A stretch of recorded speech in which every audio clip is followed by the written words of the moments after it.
दोस्तों, काफ़ी साल पुरानी बात है। एक गांव में एक बिल्डिंग बन रही थी। अब जब वो बिल्डिंग बन रही थी तो वहाँ पर काफ़ी सारे कारीगर थे जो अलग अलग काम कर रहे थे। कोई लकड़ी का काम कर रहा था, कोई पत्थर तोड़ने का काम कर रहा था। तो उसी टाइम पे उस गांव से एक बंदा गुजर रहा था। उस गांव का ही था जो बहुत सारे सवाल पूछता था। कुछ सवाल जो अननेसेसरी थे, कुछ सवाल जो नेसेसरी थे। उसको आदत थी सवाल पूछने की। जब उस बिल्डिंग से वो पास हो रहा था, वहाँ पर जो कारीगर थे, जो मजदूर थे, उनमें से एक को उसने पूछा कि भैया तुम क्या कर रहे हो? उसने बोला मैं लकड़ी काट रहा हूँ। उसने दूसरे बंदे से पूछा भैया आप क्या कर रहे हो? उसने बोला दिखता नहीं क्या, मैं पत्थर तोड़ रहा हूँ। फिर उसने तीसरे बंदे से पूछा भैया आप क्या कर रहे हो? उसने बोला मैं इस गांव के पहले विद्यालय में अपना कंट्रीब्यूशन दे रहा हूँ।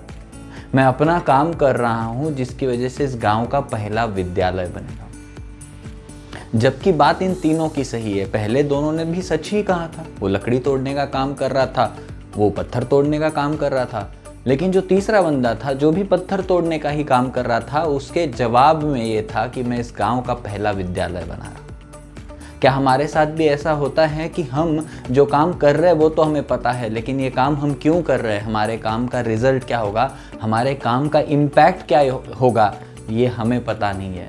अगर आप में से कोई मैनेजर है जो टीम संभालते हैं, आपने ये चीज़ इंश्योर की है क्या कि आपके टीम के हर बंदे को ये चीज़ पता है कि वो विद्यालय बना रहा है, जो भी काम वो कर रहा है उसका क्या रिजल्ट होगा? इसे हम कह सकते हैं micro vision versus macro vision.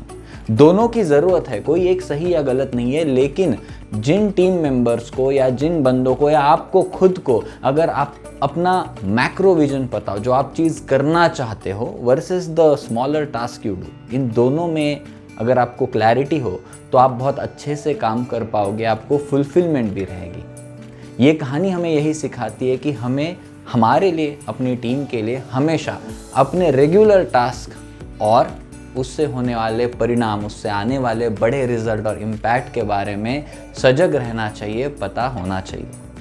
आपको आज की ये कहानी कैसी लगी हमें कमेंट्स में ज़रूर बताइए। और अगर आपको ये कहानी अच्छी लगी तो शेयर कीजिएगा और हमारे चैनल को सब्सक्राइब कीजिएगा। मिलते हैं नेक्स्ट वीडियो।